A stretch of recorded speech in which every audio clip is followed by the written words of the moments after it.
అందరికీ నమస్కారం. వైకుంఠ ద్వార దర్శనం ముక్తిదాయకం. శేషాచలం ప్రపంచ ప్రసిద్ధి పొందిన పుణ్యస్థలం. ఈ దివ్యక్షేత్రానికి ఉన్న మహిమ ఇతర క్షేత్రాలకు లేనే లేదు. ఈ దివ్యస్థలంలో కొలువై ఉన్న శ్రీ వెంకటేశ్వరుని వంటి మహామహిమాన్వితమైన దేవుడు ఇంకెక్కడా కానరాడు. అలాంటి దేవదేవుడు కొలువై ఉన్న బంగారు మేడ అంటే ఆనందమయాన్ని వీక్షించడం, అందలి శ్రీనివాసుని నిలువెత్తు దివ్య మంగళ విగ్రహాన్ని కనులారా దర్శించడం పూర్వజన్మ సుకృతం. కలియుగ భూలోక వైకుంఠమైన తిరుమల క్షేత్రంలో ఏడాది పొడవునా నిత్యోత్సవాలు, వారోత్సవాలు, పక్షోత్సవాలు, మాసోత్సవాలు, సంవత్సరోత్సవాలు జరుగుతూనే ఉంటాయి. మాసానాం మార్గ శీర్షం, నెలలన్నిటిలోనూ మార్గశిరం తలమానికం. ఈ మాసం శ్రీ మహావిష్ణువుకు అత్యంత ప్రీతికరం. ఈ నెలలో చేసే పూజలతో పాటు ఉపవాసాలు సమస్త శుభాలను చేకూరుస్తాయి. ఈ మాసంలోనే శ్రీమద్ భగవద్గీత అవతరించడం, వైకుంఠ ఏకాదశి, హనుమద్వ్రతం రావడం, అలాగే తిరుప్పాళ్వార్ వంటి నక్షత్రాలు రావటం మొదలవహం. సూర్యుడు ధనురాశిలో ప్రవేశించడంతో ధనుర్మాసం ప్రారంభమవుతుంది. డిసెంబర్ 16 నుంచి ధనుర్మాసం ప్రారంభం. ధనుర్మాసం శ్రీ మహావిష్ణువు ఆరాధనకు విశేషమైన మాసం. పెరియాళ్వార్ మానస పుత్రికారత్నం గోదాదేవి అంటే ఆండాళ్ భూదేవి అవతారం. ఆమె ఆచరించిన వ్రతమే ధనుర్మాస వ్రతం.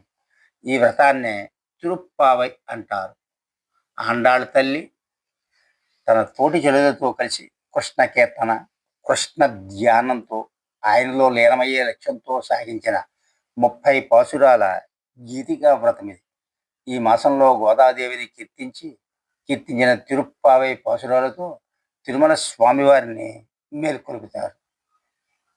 ఇంకా ముఖ్యంగా వైకుంఠ ఏకాదశి, ముఖ్యంగా మార్గశిర మాసంలో వచ్చే శుద్ధ ఏకాదశి పరమ పవిత్రమైన దినం. దీనినే వైకుంఠ ఏకాదశి అంటారు.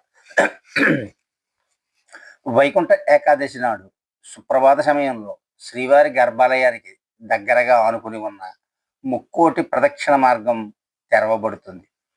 ఈ ముక్కోటి ప్రదక్షిణ మార్గంలో ప్రవేశించే భాగ్యం భక్తులకు ఈ ఏడాదిలో 10 రోజులు తిరుమల తిరుపతి దేవస్థానం కల్పిస్తోంది. వైకుంఠ ప్రదక్షిణలో ప్రవేశించిన భక్తులకు పూర్వ సంచిత పాపకర్మలు నశిస్తాయి, ఇష్టార్థాలన్నీ నెరవేరుతాయి.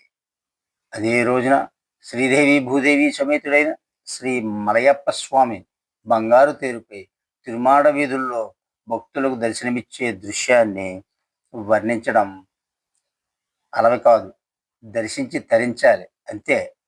ఇక మానవ వ్యక్తిత్వ వికాసానికి ప్రతీక భగవద్గీత. సాక్షాత్ శ్రీకృష్ణుని అమృతభక్తులైన గీత మార్గశిర శుద్ధ ఏకాదశి నాడే ఆవిష్కృతమైంది. ఈ ఏకాదశి నాడు గీతాపారాయణం చేయాలి, అలాగే చేయించాలి.